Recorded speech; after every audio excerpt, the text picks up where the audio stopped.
جب کربلا کی ریت پر حق کی خاطر آخری قربانی دی جا رہی تھی تو صرف انسان ہی نہیں بلکہ عالم غیب بھی لرز اٹھا۔ کربلا کا مارکا جب اپنے آخری اور فیصلہ کن لمحوں میں داخل ہو چکا تھا اور امام حسین نبی کریم کے نواسے کی حیثیت سے چند وفادار ساتھیوں کے ساتھ یزیدی لشکر کے مقابل صبر، حق اور غیرت دین کی عظیم مثال بنے کھڑے تھے، تو روایات میں آتا ہے کہ جعفر جو مومن جنات کا سردار تھا، اس نے عالم غیب سے کربلا کے ظلم کو دیکھا اور فوراً اپنے ہزاروں جنات کے ساتھ امام حسین کی خدمت میں حاضر ہوا اور عرض کی کہ یا ابن رسول اللہ، ہمیں اجازت دیجیے کہ ہم پل بھر میں آپ کے دشمنوں کو نیست و نابود کر دیں۔ ہم نظر نہ آنے والی قوت رکھتے ہیں اور جنگ کا رخ بدل سکتے ہیں۔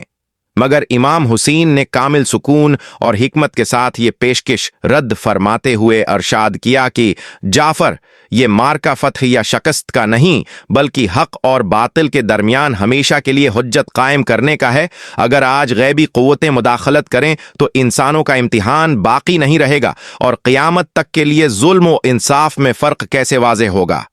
امام حسین نے واضح فرمایا کہ کربلا کی قربانی اس لیے ہے تاکہ انسان اپنی آزاد مرضی سے حق کا انتخاب کرے۔ یہ سن کر جعفر جن اور اس کے ساتھی جنات زار و قطار رونے لگے اور انہوں نے صرف اتنی اجازت مانگی کہ شہادت کے بعد غم اور ماتم کر سکیں اور اس پیغام کو اپنی دنیا میں پھیلا سکیں، جس پر امام حسین نے صبر، دعا اور وفاداری کی تلقین فرمائی۔ چنانچہ روایات کے مطابق شہادتی امام حسین کے بعد جعفر جن اور مومن جنات نے عالمی جنات میں مجالس برپا کیں، نوحہ وہ گریا کیا اور کربلا کے پیغام کو ہر سمت پھیلا دیا۔ یوں یہ حقیقت ثابت ہو گئی کہ امام حسین کی قربانی صرف انسانوں تک محدود نہ تھی بلکہ پوری کائنات کے لیے حق، عدل اور ظلم کے خلاف دائمی اعلان بن گئی۔ اور آج بھی جب کربلا کا ذکر ہوتا ہے تو زمین کے ساتھ ساتھ عالم غیب میں بھی یہ صدا گونجتی ہے کہ حسین حق پر تھے اور حق ہمیشہ زندہ رہے گا۔